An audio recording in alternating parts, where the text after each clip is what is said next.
Hi, this is Johannes and I'm so happy to have you in this free webinar. Now today there are absolutely amazing musicians who play by ear. And you have probably seen a few either online or maybe even in person. And I remember when I first did, I was absolutely amazed by how they have so much freedom playing the piano. They can listen to any melody or any chord progression and then almost instantly play it, not only as it sounds, but also with their own unique style. And I think that's absolutely amazing. Now I'm here to tell you that all these amazing musicians started out exactly where you are today.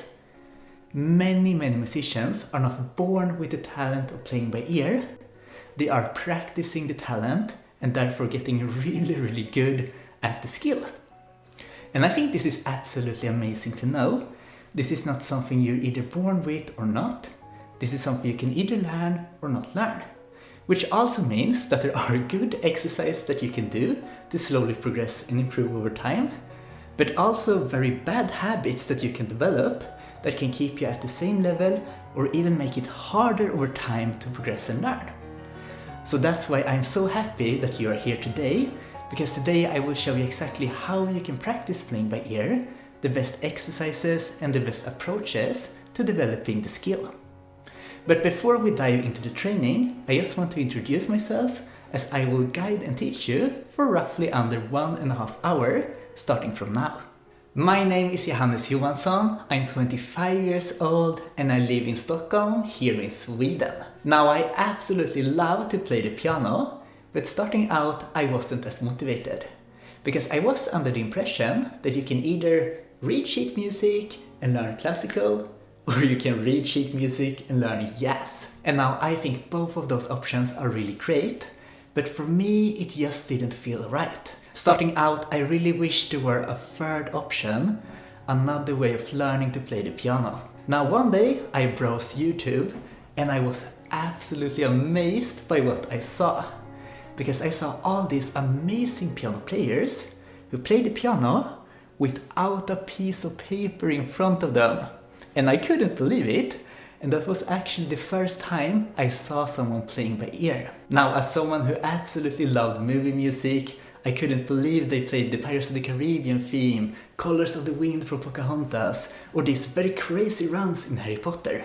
They did it so flawlessly, and they also had their own sound, their own style. I was up to the roof of excitement and happiness, because I finally found my way of playing and my way of learning. So now when I saw that there's actually a third way of learning and playing the piano, I instantly went to my piano and tried to play my favorite songs. And starting out, it went horrible. I had no idea what to practice, how to practice, and what skills I need to improve and progress on in order to actually learn these amazing things I see online.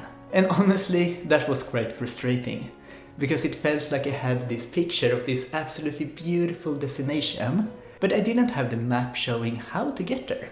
So even though I had no idea where to go, each day I sat in front of my piano, I tried to play my favorite songs, and slowly over time I got a tiny bit more comfortable until finally I could play by ear and start to develop my own style.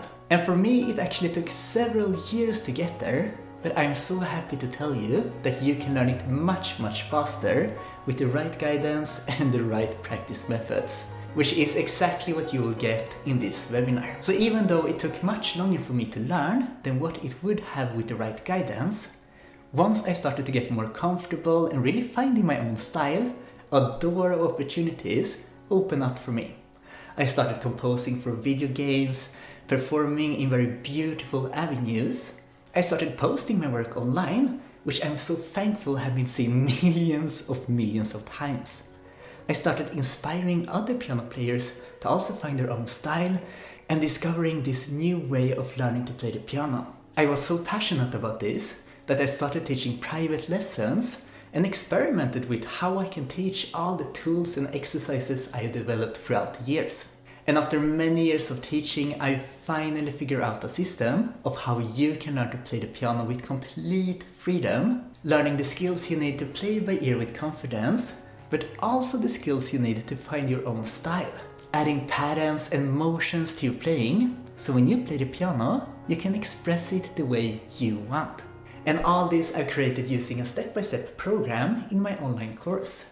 And as a thank you for you watching this webinar, today you will get an exclusive discount to join. So now I will begin to show you everything you need to start learning to play by ear.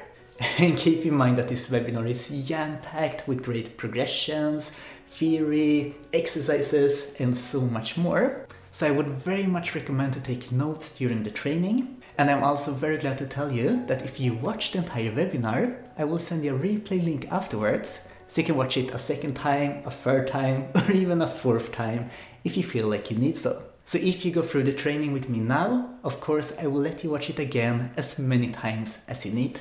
With that said, here's how you can start learning play by ear. You can learn to play by ear, and you can do so amazingly well. In today's lesson I will show you how, by first talking about the concept of learning to play by ear and some common misconceptions regarding it. Then I will show you the difference between tension and release and how you can use that to identify keys. Afterwards we'll talk about melodies and how you can use a number system to progressively get more and more comfortable learning to play the songs you love. And of course we don't want to forget about the chords, so I will also show you how you can get progressively more comfortable taking those out as well. And now once we learned all the skills, we will take out In Dreams from Lord of the Rings 100% by ear. We will listen to the melody, we will listen to the chords, and hopefully it will give you the confidence to know that this is something that you can do. Now, a very common misconception playing by ear is that you need to be born with the skill. You need to have these godlike ears that can hear anything, right? But that's not really true. And I think it's important to talk about some common misconceptions regarding what it actually means to play by ear. Because when you play by ear, it's not too much about you being able to hear, because you can hear really well. When you listen to music, you feel all these different emotions. Some songs makes you happy, some songs makes you sad, and sometimes you hear a lot of tension in the music, sometimes you feel a more fulfilling release. And now everything you feel when you listen to music, playing by ear means that we give a name to that feeling, so you know how you can play it on the piano. So playing by ear is not necessarily the ability to have this godlike hearing, it's more the ability to recognize the emotions you're feeling and give them names so you know how to play them. Now, to understand the concept of playing by ear, first we need to talk about keys. And I think the best way to understand how keys really work is to both feel it and then understand how people use it to compose music. Starting out, I would like to play something for you, and I want you to listen to how it feels.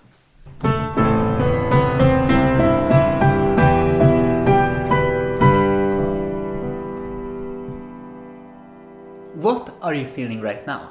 If I would bow for you and say I'm done playing, would it feel fulfilling? Most likely not, because I just played tension without release. It feels like I should play one more note here, and it feels like I didn't complete the story I'm playing here. Now, if I play it one more time,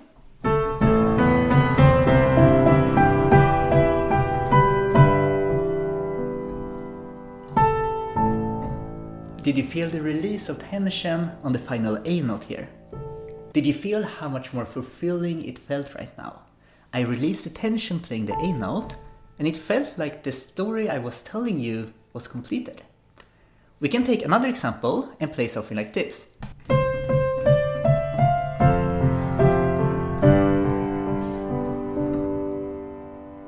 You want to hear one more note, right? You want to hear a very fulfilling release of tension. Now, this is something that we always have within music.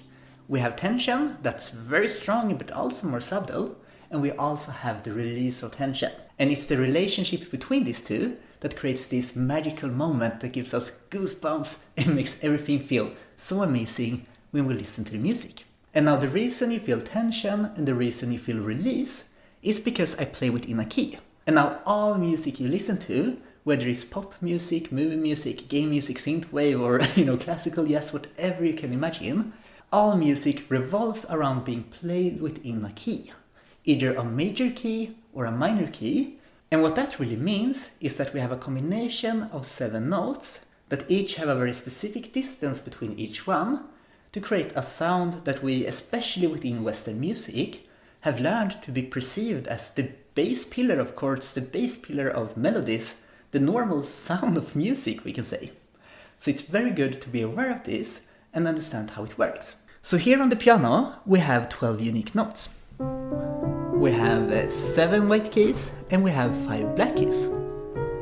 Now I can take any white key and I can repeat it. For example, here we have C, here we also have C, and here we have a bunch of more Cs. And the same goes for any note. We have F sharp, F sharp, F sharp, F sharp, and so forth. So we have 12 unique notes, and then just a bunch of repetitions of the same notes that can be played higher or lower. So even though we have 88 keys, we have 12 ones that are unique. And now from any of these 12, we can use that as a starting point to create a key. So from C, I can play C major or C minor. From F, I can play F major or F minor, and so forth. And if we go now to C, and we want to play C major, we want to use the major distance from it. And that means that we first skip a whole note, which means that we skip the closest note and play the next one. And then we play another whole note. Then we play a half note, the absolute closest note. We go a whole note again, a whole note again, a whole note again. And we have 7 unique notes. That creates a very, very, very common sound that you've probably heard before. And of course, these 7 notes can be played anywhere on the piano. I can repeat the same 7 ones anywhere I want, but I only use these 7 wherever I want to play. And this creates the major sound of C. Now, if I do exactly the same from another note, I take A, and we remember we have whole, whole, half, whole, whole, whole. Almost a tongue twister, right?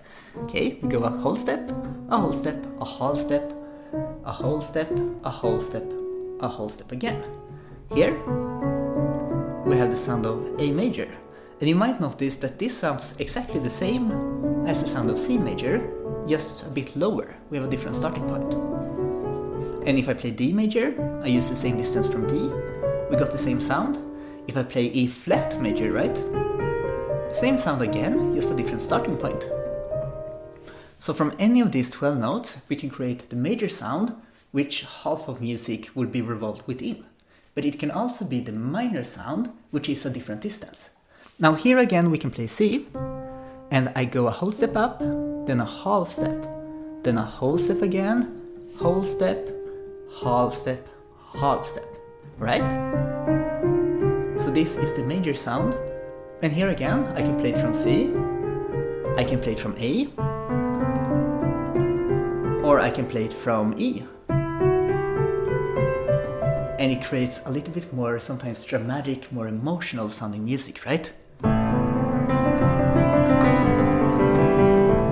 Compared to the more major,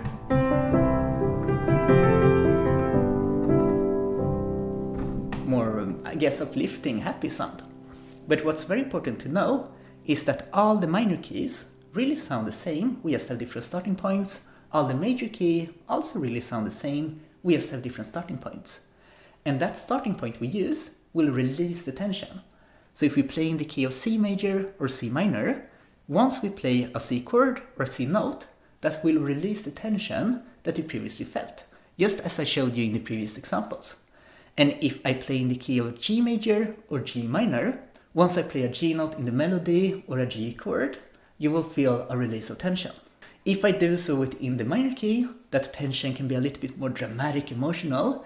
And if I do so in the major key, that tension can feel a little bit more safe, a little bit more easygoing, you could almost say. So I will play a few examples right now, and I want you to listen for if you can hear when the tension is releasing.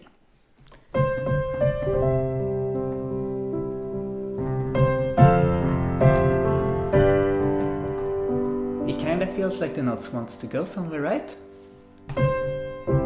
But here, as I played C in the bass and C as the top note in the melody here, C released the tension. And you notice that this is a more major sound. This is a more happy, uplifting sound, which means that I did a major release of tension and we are in the key of C major. Now, if I would play something like this.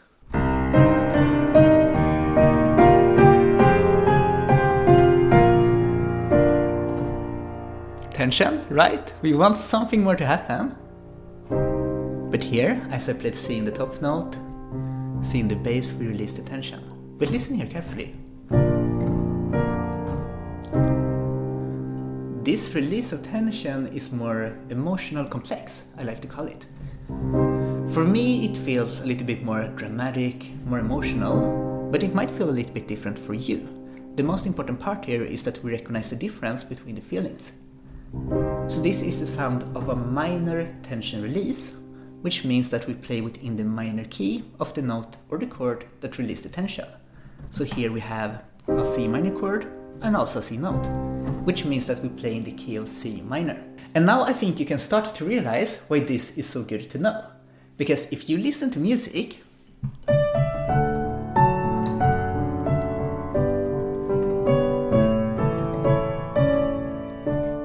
and you feel this release, now it's more uplifting, right? More happy release. It's a safe release.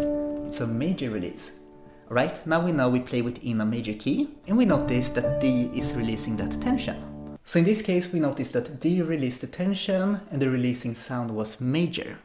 That means that we play within the key of D major, which was whole step, whole step, whole step, whole step, whole step, whole step, right? So now we have 7 unique notes that the song will either only use or mostly be revolved around. Within pop, movie and game music especially, it's very common to only use the notes within a key, while in classical or jazz music, it's more common to play notes outside it as well. But there are a lot of examples within those genres as well that only uses 7 unique notes within one key. And here again we can listen to another example.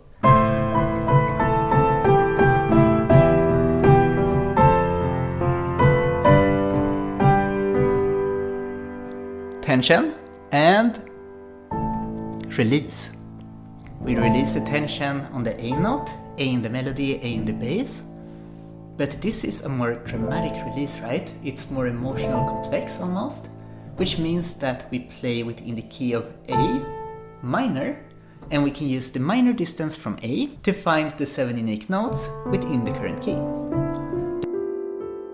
And again, depending on the genre, it's very common that the song will only use these 7 unique notes. So of course this is a very good starting point for playing by ear. So now when you know this, I want you to listen to the music you absolutely love and see if you can hear this tension and this release. If you have never thought about it before, it might be a little bit hard starting out, but now if you very carefully start listening to the difference between these two different feelings, the tension and the release that we have within music, it will become easier and easier to recognize the difference between both feelings. And as you know, once you feel this release, you can take the note that is causing the release and listen to it if the release is major or minor. Then you can play the major or the minor distance from that note to find the key that you play within. And now once we've done so, we made it so much more easy to play by ear. And now this also applies for when you play the music.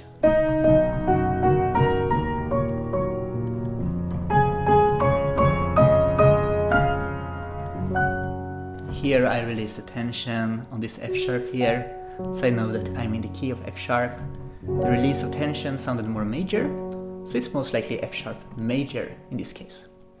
So just think about it when you play, when you listen to music, and you will get more and more used to recognize how you perceive the difference between tension and release. And now as you noticed, all the major key creates the same sound. If I play something from C major or something from A major, it sounds exactly the same, just with different starting points. Now therefore it can be very helpful to give a name to the notes within a key that's universal no matter what key you play within. So if I play within the key of C major, I have C as the first note, and I want to give a name to all of the notes within the key here. I can name them in numbers, 1, 2, 3, 4, 5, 6, 7, and then 1 again. Or I can name them in do, re, mi, fa, sol, la, ti, do, which is usually a bit easier to sing, right? I prefer to name them in numbers, but it's not that important what you use to name them. It's just so we can give each of these 7 feelings a universal name. Because now if I go to A major, I can name A1, the next note 2, then 3, 4, 5, 6, 7, 1. Now we have the same naming for the major key, no matter where we start from.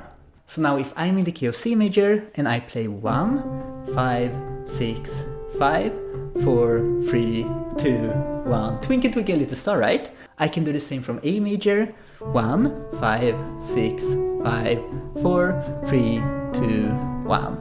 Or E major, 1, 5, 6, 5, 4, 3, 2, 1, right? So now within a key we have 7 unique notes with 7 unique roles. So if we play these notes in a very specific order, if we do so in any other key, we will create the same sound. If I play the same numbers in C major, the same numbers will sound the same from D major, from F sharp major, and so forth. And now we can also do the same from a minor key. If I play A minor, I can name A1, and the next one 2, 3, 4, 5, 6, 7, and then 1 again. And now I have a name for the feelings within a minor key that's always the same. If I play 1, 2, 3, 5, you know, a very nice epic sound, right? If I do so in another key, 1, 2, 3, 5, it's the same sound. And now this is the benefit of having unique names within major and minor keys, because then you can start to recognize the different emotions that we can create within those, and you see the context between them, even though if we play from a different starting point. Now it's also good to know that when you play a major key, there will be one note that can create a minor key using the same 7 unique notes. So here we only play the white keys, and if I play only the white keys from number 6 here, I create the minor version using the same unique notes. So if I start from 6, which is A, we have the key of A minor. And if I mostly play from A,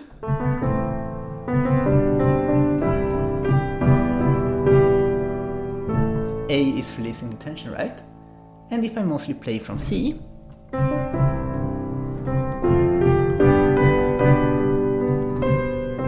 C is releasing the tension. So within each set of 7 unique notes, there will be one home that is the major one and one home that is the minor one.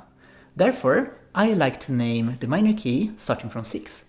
6, 7, 1, 2, 3, 4, 5, 6. Then for me it's very easy to see the correlation between the minor home, which always starts from 6, and the major home, which always starts from 1, using the same 7 unique notes. But again, it's not too important how you name this. If you name them in numbers, if you start from 6 in minor, if you start from 1 in minor, if you use do, re, mi, fa, sol, la, ti, do. What's most important is that you just give a name to the feelings in the major key, you give a name to the feelings in a minor key, and you can slowly start to recognize those feelings when they occur. So now we know that when we listen to music, the music will be played within a key.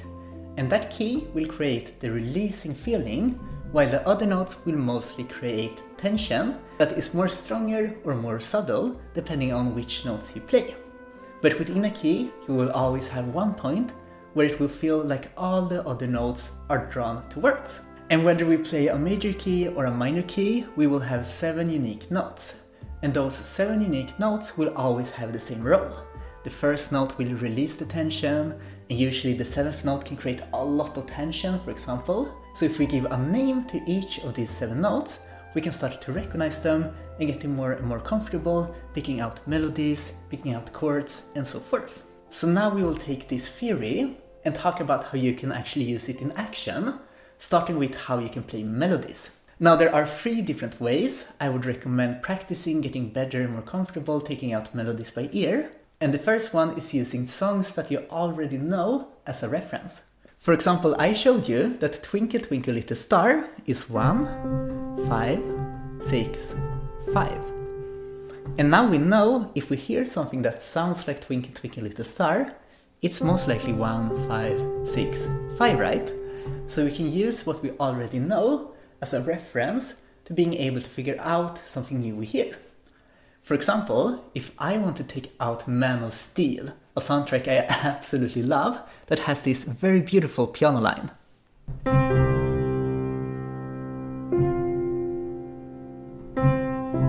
Absolutely beautiful, right? But now if we listen to the first two notes, twinkle, twinkle, it's twinkle, twinkle, little star, right? And now if I listen to the third note, twinkle, twinkle, little star, how? It sounds like the how in Twinkle, Twinkle, Little Star, which I know is number 4. Therefore, the third note in Man of Steel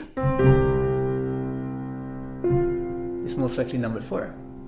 And now I used Twinkle, Twinkle, Little Star to take out a piece I never heard before. What I'm doing right now is that I'm developing my melodic toolbox. Now I know that 1, 5, 6, 5 sounds like Twinkle, Twinkle, Little Star. The more music I play, the more context I will have of different melodic combinations that I can start to recognize in the music I listen to. And the more I start to do this, the more I will have these different number combinations that I will recognize as I hear them in different songs. And you will realize that there are some combinations that are very, very common. Now, for example, if you play in a major key, and you play the 3rd note, the 5th note, or the 6th note, or you do the same from a minor key, this has a very, very unique sound that's very, very common. Let me show you what I mean here. Have you heard The Hobbit? Misty Mountains Cold, right? Have you heard Smoke on the Water starts on the same notes? Have you heard Pirates of the Caribbean? Also right? Have you heard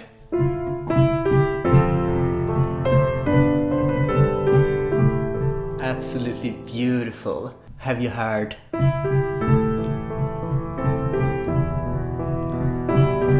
Absolutely Beautiful? That's Shrek, right? So just these 3 notes. It's a very, very common starting combination of notes that you will hear in so many different types of music. And you notice that they feel the same. We just play different parts afterwards. So now, when we learn music, if we take all these small moments, like 1, 5, 6, 5, 3, 5, 6, and so forth, we have all these small combinations of melodic movements that we can recognize in different contexts, in different orders, and that's an absolute amazing way for you to develop being more and more comfortable taking out melodies by ear. So again, once you play music on the piano, you practice Jurassic Park, right? Beautiful, absolutely beautiful. Think about the key you play within. In this case, I play C major. Not sure Jurassic Park is in that key, but as you notice, it sounds the same if I play the same numbers. And here I play 1, 1, 7, 1. Just when you play, just try to think about the numbers in small segments and start to recognize how they sound. Then if you learn river flows in U, you know the beginning part might sound familiar, right? Or if you play the Titanic theme,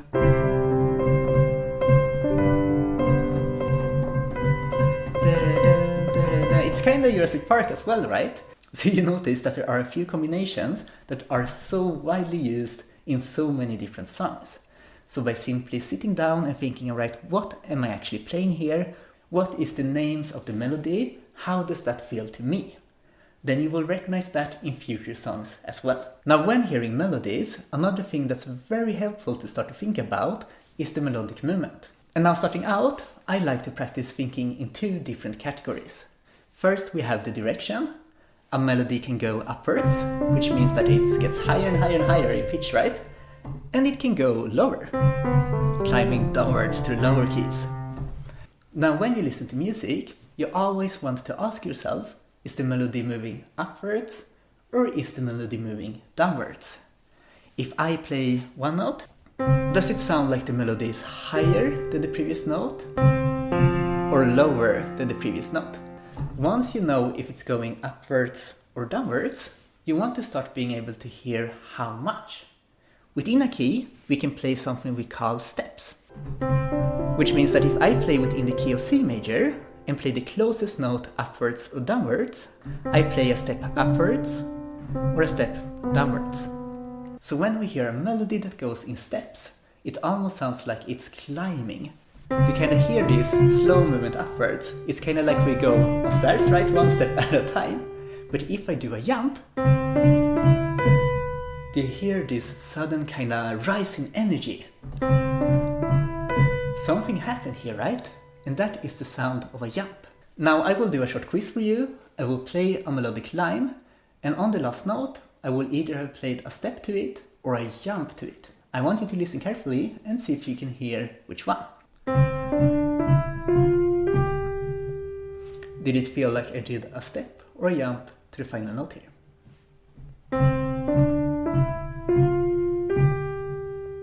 Here I did a step, and you might notice that there were a very small movement to that note. Let's listen one more time. Did it sound like I did a jump or a step to the last note? Here I did a step, and you might notice that there were a sudden kind of rise in energy once I played this note. Here, did I play a step or did I play a jump? Here I played a jump downwards, and you might notice how it sounded a lot lower than the previous notes I played. So this is kind of the difference between jumps and steps, and for some people it's very hard to hear starting out, and that's nothing you should be too worried about. Just know that if you practice this, you will get better and better and better. I still sometimes have a hard time hearing the difference, because this is something that for me especially have been very challenging. Don't let that demotivate you. No matter where you start from, you can always get better, and you can learn to do this amazingly well. So when you listen to music, just ask yourself, is the melody moving upwards? Is the melody moving downwards? And can I hear if the melody is playing steps and jumps? This is also very good to think about when you play. How does it actually sound when you listen to a melody and you play the closest notes within a key? And how does it sound when you do these jumps? Can you hear the difference between a small jump, maybe skipping just one note, and a big jump? Now slowly you will be able to hear the difference between steps and jumps, but also the difference between different jumps. You can hear a small jump, a big jump, and you will know exactly what specific distance that was, which I think is absolutely amazing. And something that generally can help me a lot is doing a drawing. I listen to a melody that maybe sounds like this. Alright, then I hear the first note.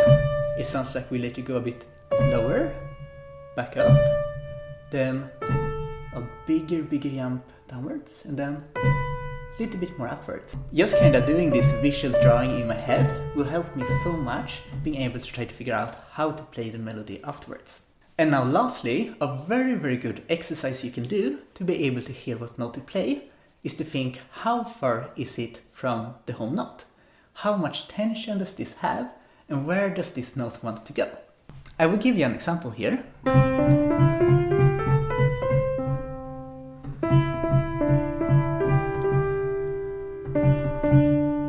If you sing a note, in this case, I kind of want to go one step downwards. And that's most likely because I want to go to the home note. Here I feel like this note is drawn towards one note below it, which means that we most likely play one step above the home note, number 2. If I play a different melody, ha, ha, ha, ha, ha. Now it feels like we are on number 4. 4, 3, 2, 1, because I kind of feel a tension, and this tension wants to climb downwards, all the way to the home note, right? And this is something that I like to do when I listen to music. Sometimes I can just take a walk, I listen to Lord of the Rings, da-da-dum, da-da-dum, and I hear, alright, the third note is most likely number 3, and people around me think I'm crazy because I'm just walking around like, you know, but it's a very good exercise. And this is something you can also do when you play the piano. If you play a melody,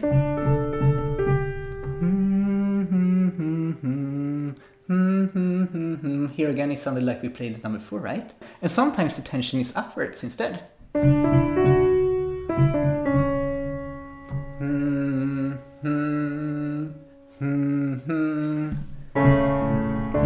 kind Kinda sounds like we're one step below the home note now again.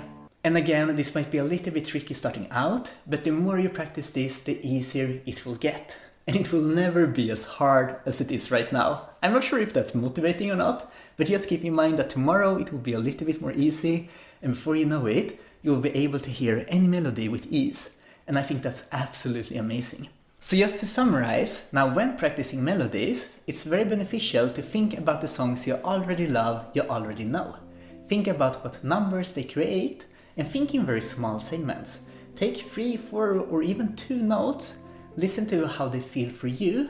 Think about the naming, this is very important. Whether you use do, re, mi, fa, sol, la, ti, do, or numbers, or something else, the numbers you use will give a name to the feeling, so you can play them no matter what key you are in. Always thinking about the movement is also very, very helpful.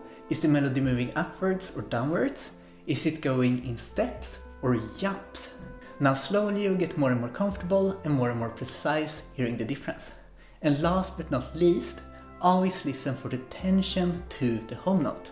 How far away is the tension of the melody to where it wants to be released? Listen carefully and practice pausing on a melody and see if you can sing your way up or down to the home note. And a very good exercise you can do to prepare for this is play a major or a minor key and sing together with it.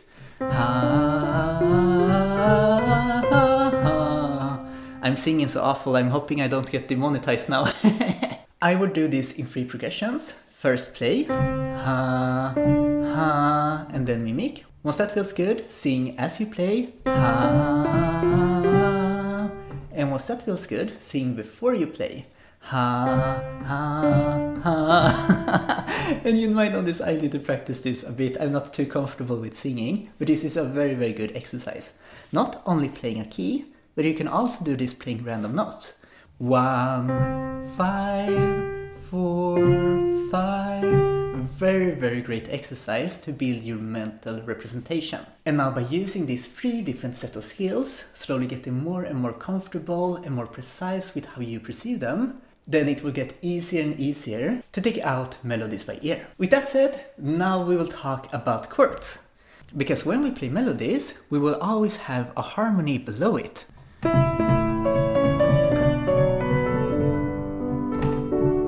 We will have different chords that create the color of how the melody is perceived. I generally like to think that the melody is the story and the chords are how the story is being told. I can change the feeling of Twinkle Twinkle Little Star quite a lot by playing different chords, right?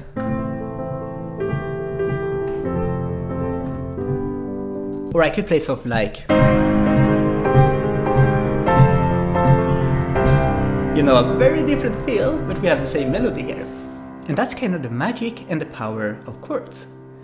And now there are generally 2 different types of chords, major chords and minor chords.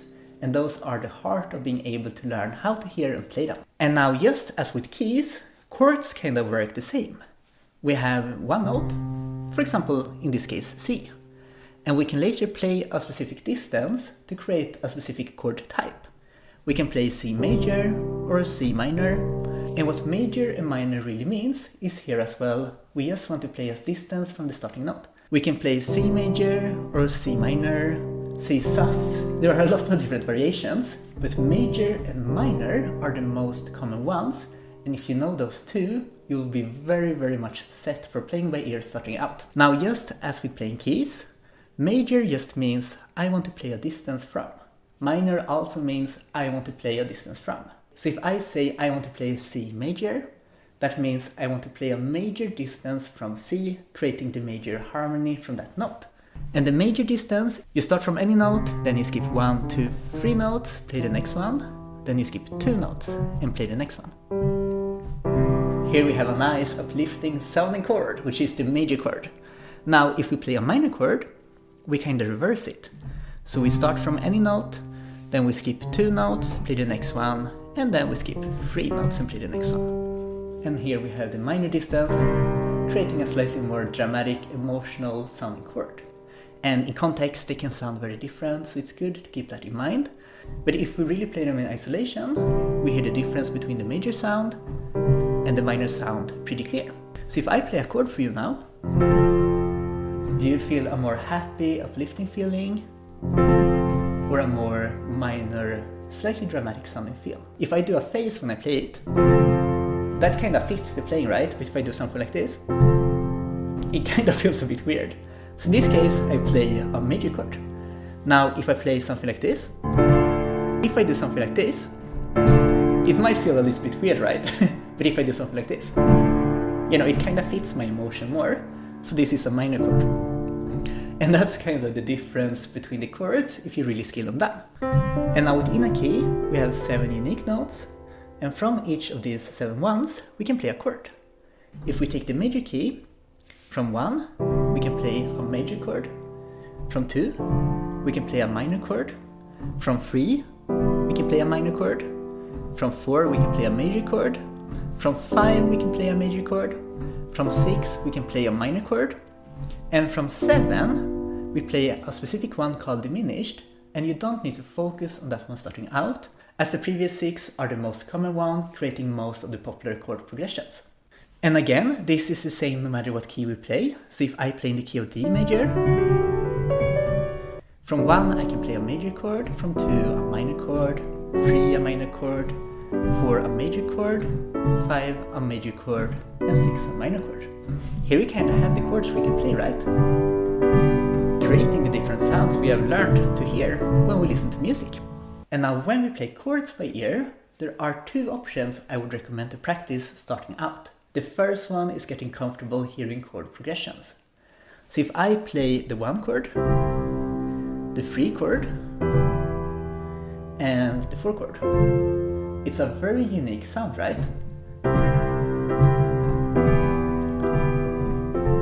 If I play a melody to it,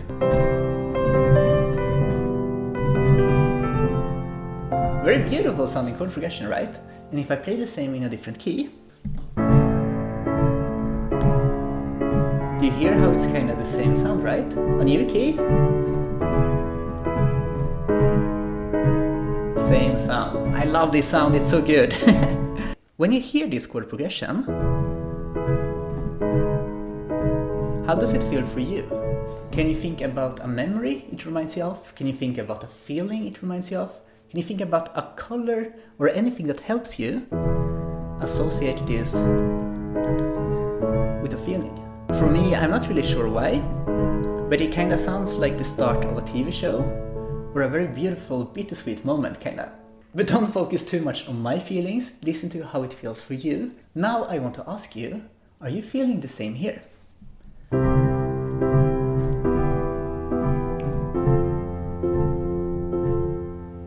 Most likely it felt pretty similar because I played the same progression. But what if I play something like this?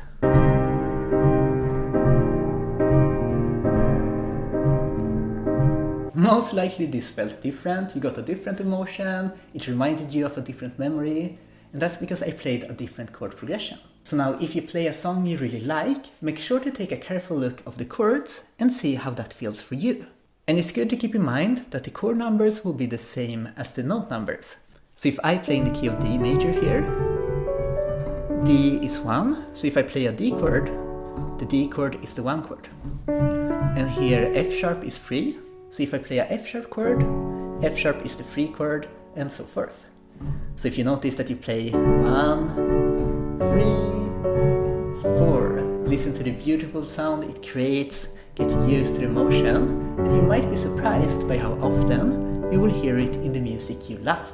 And now getting used to hearing how combination of chords sounds and what feelings combination of chords creates are absolutely amazing, and that's something that you always want to practice. But sometimes you just want to find one chord, and then it's good to have a few tools for how you can approach that. Now when I want to take out just one chord by ear, I try to limit the options as much as possible. We can do that by asking a few questions. The first question we want to ask is, do we feel tension or do we feel release as we hear the chord? Just as with melodies, the home chord will release tension and the other notes will create tension. The other notes are kind of drawn towards the home chord, while the home chord is creating a more releasing sound. So if we take a listen here and I play the same chord progression as before.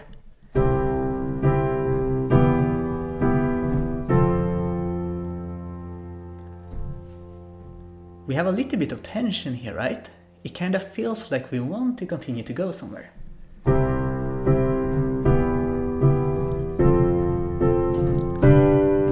Now we have even more tension. Now we really want to go somewhere, right?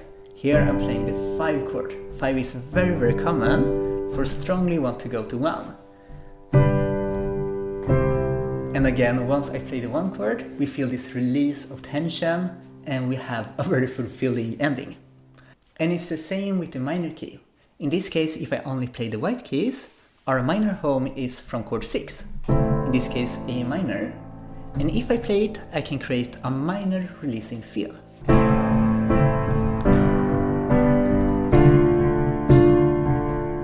Tension, right? And then a minor release. So now when we listen to a chord, we want to ask ourselves, does it feel like the chord wants to go somewhere? Or is the chord creating a more releasing feel? If we feel this more releasing feel, we want to ask ourselves, is the releasing feel major or minor?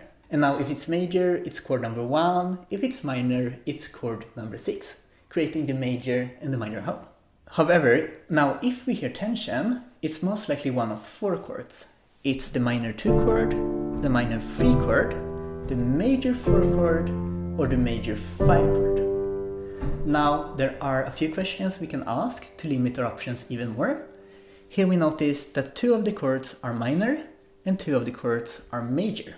So now we can use the skill I showed you before and think about if the chord is major or if the chord is minor. So if I play a chord progression for you now,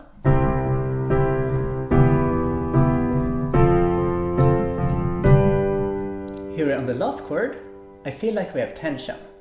And if I do some sort of face while playing this, you know, it very much fit with me smiling. It's a more uplifting, more major sound. And in that case, we know that since we have tension and since the chord is major, it's most likely chord number 4 or chord number 5 within the key we play. So now we only have 2 options, which is a very big improvement, right? And therefore these are also 2 options that are very easy to confuse with each other. So being able to hear the difference between how a 4 chord feels and how a 5 chord feels can really make a big difference in the long run. So in the key of C major, the 4 chord is F and the 5 chord is G. Now listening to the difference between these 2, generally the 4 chord is more chill. You know, we can stay here for a while. We want to release the tension sometime, but we don't have to do it in the next chord. However, if I play a G chord, do you feel how the energy is rising? Now I kind of feel like, alright, we might want to start to release the tension now. So if I play the 4 chord and I go to the home chord, we get a softer sense of release. But if I play the 5 chord and I go to the home chord, usually, at least for me, the sense of release is much stronger. So now if we go back to the chord progression here,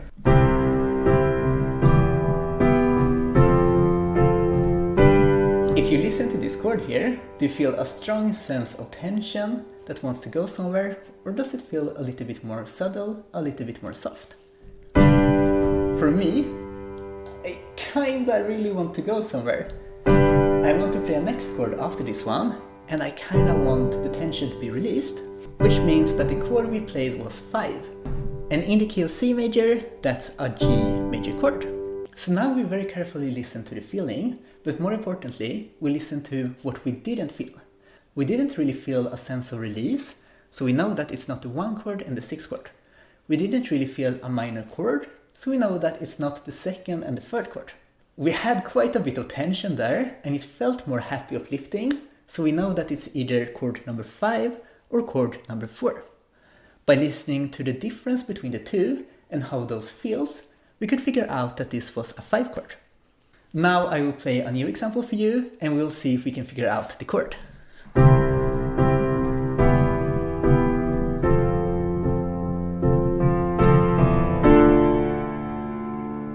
Alright, what do we feel here? Does it feel like we can stop here, like the story is finished? At least for me, I feel tension, right? So we know that it's not chord number 1 or chord number 6. And if we listen very carefully, It doesn't really match me smiling, right? It's a little bit more emotional heavy, a little bit more angry, which means that this is most likely a minor chord. So now we know that it's either the 3 chord or the 2 chord. Let's listen to the feeling between each two. If I play chord number 3, I would generally describe it as more cinematic, more emotional, and it's actually one of my favorite chords. So it's a very unique sound. It's not that important how I feel it, rather how you feel it. This is the feeling of chord number 3, right? This is the 3 chord.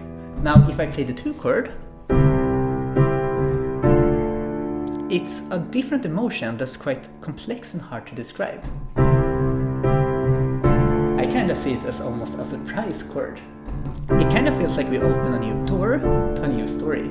And that's just my emotions, you might perceive it very different. And that's the most important part. Listen to how this feels for you. Right? And now if I play the progression once more here.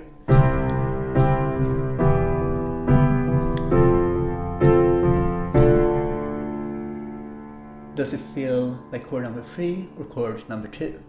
If it's hard to hear the difference, that's very understandable, because this is the hardest part of taking out chords. Luckily, we only have 2 options, so in a real life examples, we could try playing chord number 2 and 3. One will sound very good with the music we listen to, one will not work at all. So even though we can't hear the difference between the 2, since we just have 2 options, it will be very easy to figure out which one is right. But it's good to practice hearing these more subtle differences. And in this case, I kinda get this feeling of we open a new door, we're about to maybe tell a new story. I got surprised, and I didn't feel this more cinematic emotional feeling I'm feeling for chord number 3, which means that we most likely play chord number 2. And now, since we are in the key of C major, chord number 2 is D minor, and now we know that we play a D minor chord. So now what I would recommend you to do is to listen for the tension and release not only in the melody, but also in the harmony. Does it feel like everything is at ease, all the tension is released? Then most likely both the melody and the chords are creating this releasing feel landing on the home.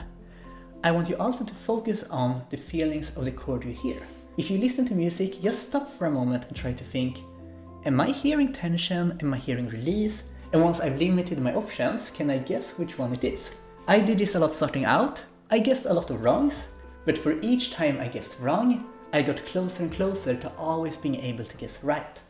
So by simply listening, guessing, seeing if we're right or if we're wrong, we can start to recognize the emotions we feel for different chords more and more closely, and therefore take them out with more ease. And I would recommend, as you play music, to always think about the chord numbers you play and how they feel for you. If you do so, it will get easier and easier each time you do it. And even though chords generally are a lot more challenging than melodies, if you practice this and progressively get more and more comfortable, before you know it, chords will feel like second nature.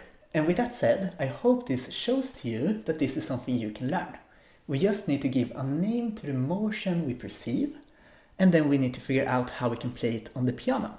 We practice to hear different melodic combinations, we practice hearing different chord combinations, we give a name to those, we give a motion to those, and more comfortably we will be able to replicate them in different songs.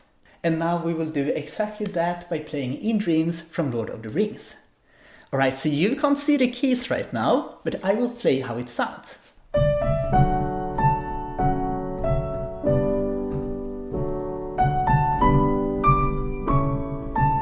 Beautiful, right? Absolutely beautiful. Now we will take it out just by ear. There are no Synthesia videos, no sheet music. We will only use these two to figure out how we should play. Now, if we listen to the melody here, do you hear how we kinda release the tension on the first and the last note in the first phrase?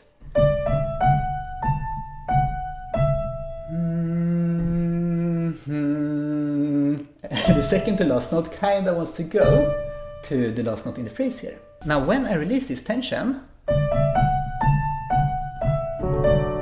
I kinda get a more major sound here, which means that we most likely play in the major key from the note that is releasing the tension. So if I would just sing this note as I hear the melody, I will lock it in and I will try different notes on the piano.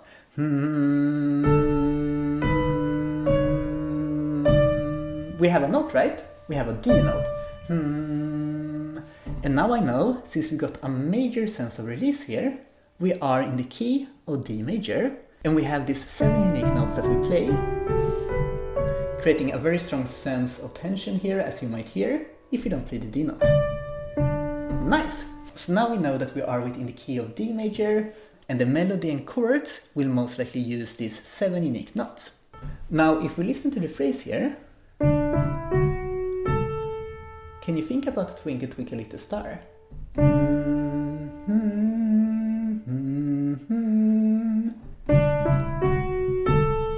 Do you hear how 2 of these notes kind of sounds like they are part of Twinkle Twinkle Little Star? Do, do, do, do, do, do. Right? The bottom note and the top note sounds and feel the same as Twinkle Twinkle Little Star. So now we already know that the bottom note is 1, but the top note is most likely number 5, right? If we listen carefully, it sounds like there are 2 notes in between, right? And we know that we have 2, 3 and 4 that are notes in between 1 and 5. So most likely the melody will play one of these 3 numbers. And now we can start to listen to this climbing feel and this more jumpy feel. If I listen very carefully to the first 3 notes, it kind of sounds like we are climbing. Da, da, da, da, da, da, da. It kind of sounds like we are singing the beginning of the scale, right? So most likely we are playing 1, 2, 3, and then the top note of Twinkle Twinkle Little Star. 5, 1, 2, 3, 5. And here we have the first part of the melody. And if we listen carefully now to the next note,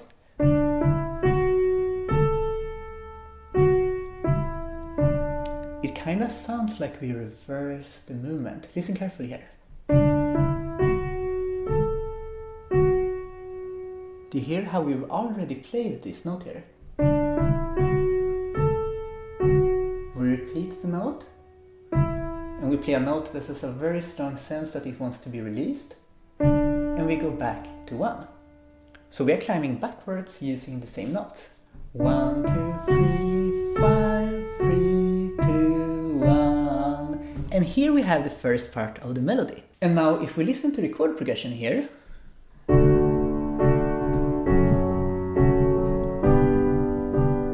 this is the first 3 chords. Do you recognize this feeling? We've talked about it before.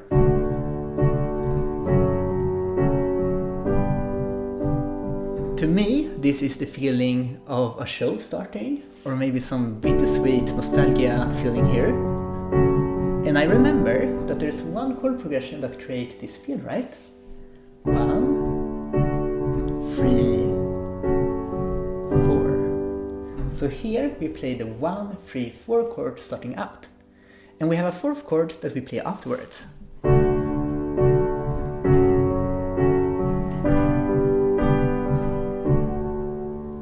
And here we can think, do we release the tension or do we create tension? Listen carefully to the 4th chord here.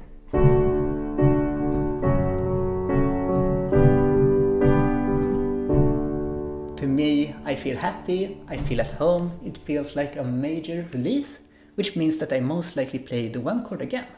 So now the chord is 1, 3, 4, 1. That's the first 4 chords. Now we need to listen to when the chord and the melody play together. So on the 3rd melody note, I play the 1st chord. On the 5th melody note, I play the 2nd chord. On the last melody note in the 1st phrase, I play the 3rd chord. And then afterwards, I play the 4th chord in isolation. So knowing that, I can slowly start to practice this. Maybe I just play the 1st chord, getting used to the movement, then I progressively add the other ones, right? Absolutely beautiful. And now we're taking out the first part. Let's listen to the 2nd phrase here.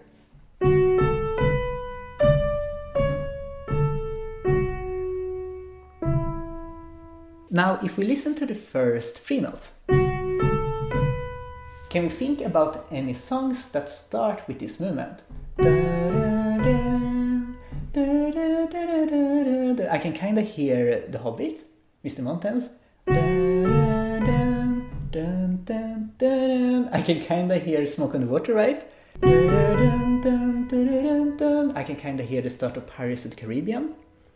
And you remember that we talked before about what numbers creates this feeling. In a major key, we have 3, 5, 6, creating this very, very common sound that we hear a lot in music. Since we get the same sound here, we can assume that that is what we play, and we know that in the second phrase, we start with 3, 5, 6. If I just think about the movement, is the next note higher or lower? It sounds higher, it sounds like we go even higher up, so it's something above 6. I can think about the distance, does it sound like we go a lot higher? Maybe a little bit, but not too much. I don't really feel like we are climbing, going to the absolute closest one. It kind of sounds like we are 2 steps above. And from 6, we have 7, which is 1 step, and then 1, which is 2 steps above it. So most likely the 4th note would be number 1. And now if we listen to the 5th note here, it sounds like we climb downwards. It's a little bit lower, right? A little bit darker. But just by a tiny bit. So I would assume this is the note below number 1. And we know that that is number 7.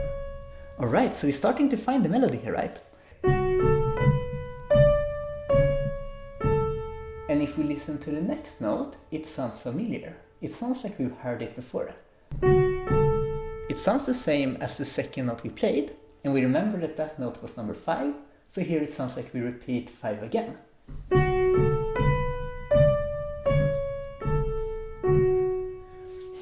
And that last note sounds quite familiar as well, right? Wait, it's the note we start on. So now we know that that note is most likely number 3. 3, 5, 6, 1, 7, 5, 3. Quite complicated movement. Now we just have 1 note left here. And that note is creating a lot of tension, right? It kind of wants to go just 1 step below and get released. I can kind of feel it. I feel how it's drawn towards just 1 step below, which means that this is most likely number 2. And with that, we have the full movement.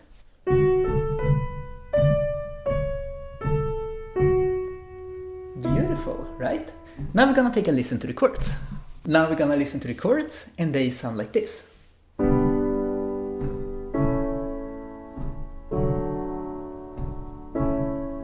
Alright, so we can start by asking a few questions. How many chords do we hear? Well, if we listen here carefully, we have 1, 2, 3, 4. 4 different chords.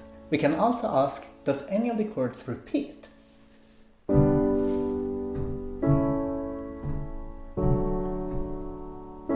When I play the last chord, it feels like I've heard that before, right?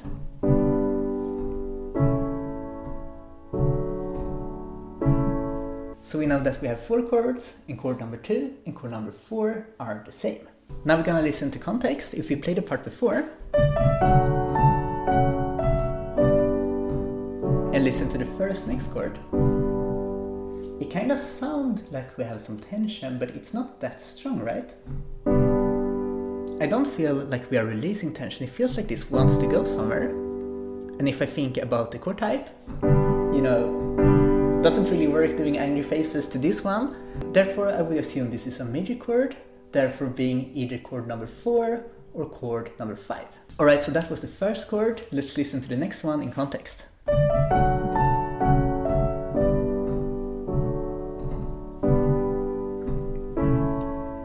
Something very interesting is happening on the next chord. We have tension, this chord wants to go somewhere. Again, more major sounding, right? Doesn't really work with the angry faces. So we know that the first 2 chords are either number 4 or number 5. So if we listen to these 2 in context here, I kind of feel more tension on the second chord. It feels like that has a stronger force that wants to go somewhere, which means that that is most likely chord number 5, the chord that has more tension, and the previous one is therefore most likely chord number 4, the chord that is a little bit more subtle with the tension it creates. And since we also know that the last chord is the same as the second one, we know that that is also 5. So now we only need to figure out the third chord.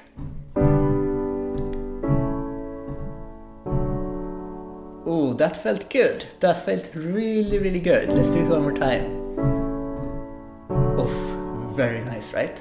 We get a very, very strong sense of release of tension, which means that we play one of the home chords.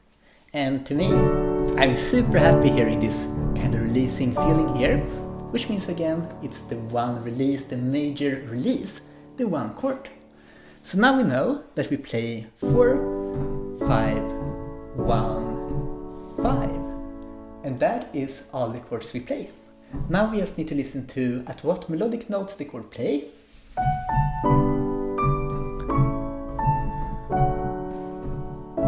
And we can progressively learn that with both hands as well. What a beautiful melody, right? And now if we listen to the third part of the theme, it sounds exactly the same as the first part. And if we listen to the fourth part, you might think, wait, are you playing the second part again? Because it's exactly the same again, right? But we just have a tiny bit variation. And now if we listen to the last part of the theme, it sounds like this. And I won't tell you how to play that one. That will be my challenge to you, see if you can figure it out.